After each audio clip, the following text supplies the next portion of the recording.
بسم اللہ الرحمن الرحیم۔ تو ناظرین، ہم آپ کو پہلے بھی ایک ویڈیو میں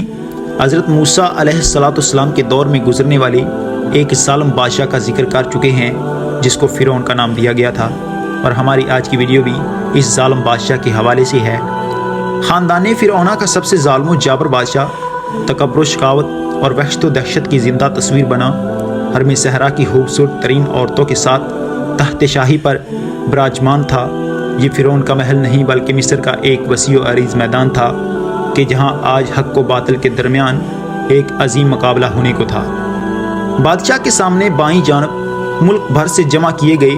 اپنے وقت کے بڑے بڑے جادوگر فرش نشین تھے، جبکہ دائیں جانب اللہ کے نبی حضرت موسیٰ علیہ السلام اور ان کے بھائی حضرت ہارون علیہ السلام تشریف فرما تھے۔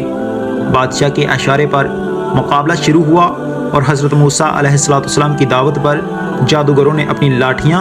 اور رسیاں زمین پر ڈالی تو وہ پل بھر میں سانپوں کا روپ دھار کر میدان میں دوڑنے لگیں۔ پورا میدان خطرناک سانپوں سے بھر چکا تھا اور مجمع پر ہیبت طاری ہو گئی۔ فرعون اور اس کے درباریوں کا راون بھرا قہقہ فضا میں گونجا۔ حضرت موسیٰ علیہ السلام نے فرعون کی جانب دیکھا۔ یہی وہ لمحہ تھا کہ جب جبرائیل امین علیہ السلام نے اللہ کا پیغام پہنچایا، جس کا ترجمہ یہ ہے کہ ہم نے موسیٰ علیہ السلام کو حکم دیا کہ اپنا عصا زمین پر ڈال دو۔ وہ زمین پر گرتے ہی سب سے بڑا اژدھا بن کر جادوگروں کے سانپوں کو نگلنے لگا۔ حق ظاہر ہو چکا تھا، چنانچہ وہ جادوگر سجدے میں گر کر حضرت موسیٰ اور حضرت ہارون علیہ السلام کے پروردگار پر ایمان لے آئے۔ بادشاہ نے ان سب اہل ایمان کو جو حضرت موسیٰ علیہ السلام پر ایمان لانے سے قبل جادوگری سے وابستہ تھے، ہاتھ پاؤں کو کٹوا کر انہیں سولی پر لٹکوا دیا۔ حضرت عبداللہ بن عباس اور حضرت عبید بن عمیر رضی اللہ تعالی عنہ نے فرمایا کہ اللہ تعالیٰ کا کتنا بڑا کرشمہ ہے کہ دن شروع ہوا تو یہ کافر جادوگر تھے اور دن ڈھلتے ہی اولیاء اللہ اور شہداء کے عظیم منصب پر فائز ہو گئے۔ مقابلے سے پہلے میدان میں حضرت موسیٰ علیہ السلام اور حضرت ہارون علیہ السلام کے علاوہ کوئی اور مسلمان نہیں تھا، لیکن جادوگروں کے ایمان لانے کے بعد 6 لاکھ افراد مسلمان ہو گئے اور یہ ایک بڑی طاقت بن گئے۔ اور اس واقعہ کے بعد حضرت موسیٰ علیہ السلام 20 سال تک مصر میں رہے اور نہایت صبر و استقامت کے ساتھ تبلیغ دین کا کام کرتے رہے۔ اللہ تعالیٰ نے حضرت موسیٰ علیہ السلام کو 9 معجزات سے سرفراز فرمایا تھا۔ ارشاد بارک تعالیٰ ہے، اور ہم نے موسیٰ کو 9 معجزے عطا فرمائے۔ ہونا تو یہ چاہیے تھا کہ ان معجزات کو دیکھ کر فرعون اور اس کی قوم راہ راست پر آ جاتے، لیکن رعونیت اور تکبر کے نشے میں چور فرعون اور اس کے ساتھیوں کے ظلم میں اضافہ ہوتا چلا گیا،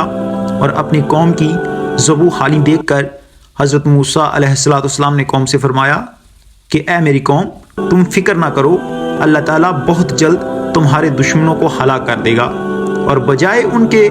تمہیں اس سرسبز زمین کا خلیفہ بنا دے گا۔ چنانچہ اللہ تعالیٰ نے اپنے نبی کے اس وعدے کے بعد قوم فرعون پر لگاتار 5 قسم کے عذاب نازل فرمائے،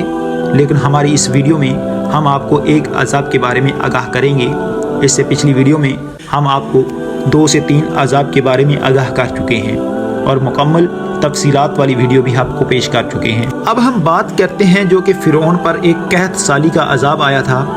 یہ عذاب مسلسل 7 سال تک رہا تھا، اور اس عذاب کا تذکرہ سورۃ الاعراف کی آیت نمبر 130 میں کیا گیا ہے۔ حضرت عبداللہ بن عباس اور حضرت قتادہ نے فرمایا کہ قحط اور خشک سالی کا عذاب تو گاؤں والوں کے لیے تھا اور پھلوں کی کمی شہر والوں کے لیے،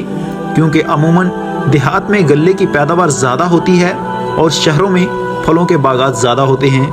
لہٰذا نہ غلے کے کھیت باقی رہے اور نہ پھلوں کے باغات۔ اور عذاب کے اس ابتدائی جھٹکے سے پریشان ہو کر انہوں نے حضرت موسیٰ علیہ السلام سے دعا کروائی، اور دعا قبول ہونے کے بعد یہ قحط رفع دفع ہو گیا۔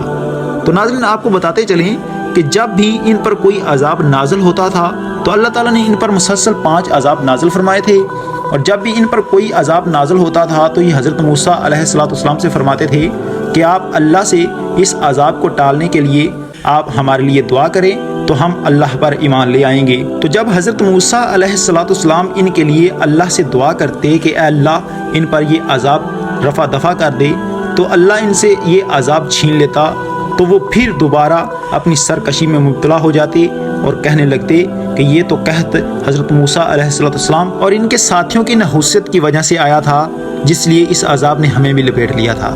وہ ہر بار اللہ کی نافرمانیاں کرتے رہے اور اللہ پاک ان پر مسلسل عذاب نازل کرتے رہے، اور جب ان کی مسلسل نافرمانیاں حد سے بڑھ گئی تو اللہ تعالیٰ نے حضرت موسیٰ علیہ السلام کو اس بستی سے نکل جانے کا حکم دیا تھا۔ اور مختصر یہ کہ ناظرین، حضرت موسیٰ علیہ السلام جب اس بستی سے باہر نکلے تھے تو فرعون نے ان کا پیچھا کیا تھا، اور وہ دریائے نیل کے اندر غرق ہو کر آنے والی نسلوں کے لیے آج بھی عبرت کا نشان بنا ہوا ہے۔